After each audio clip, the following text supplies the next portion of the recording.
Мен Жаңаберген Аганиязов Нұрниязұлы магистральный су құбыры жауапкершілігі шектеулі серіктестігі Қазтрансойл акционерлік қоғамының елшілес компаниясы нөмірі 8-ші су сораптау станциясында оператор қызметін атқарамын.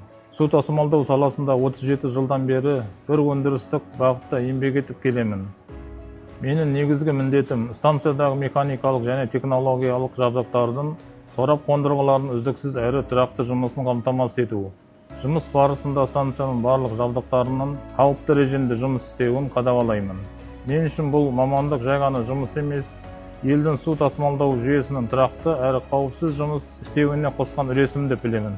Цифрландыру мен жаңа технологиялардың енгізілуі жұмыс процесін едәуір жеңілдетті.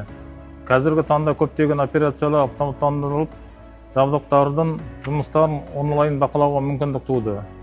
Бұл уақытты үнемдеп, қателіктерді азайтуға және өндіріс тиімділігін арттыруға әсер етті. Жас мамандарға ең алдымен өз ісіне жауапкершілікпен қарауға, техникалық білімін үнемі жетілдіріп отыруға және жаңа технологияларды меңгеруден қорықпауға кеңес берер едім. Теориямен қатар тәжірибеге де көңіл бөліп, ұжыммен дұрыс қарым-қатынас орнату маңызды. Ең бастысы еңбек қауіпсіздігін сақтап, өз мамандығын жақсы көру қажет.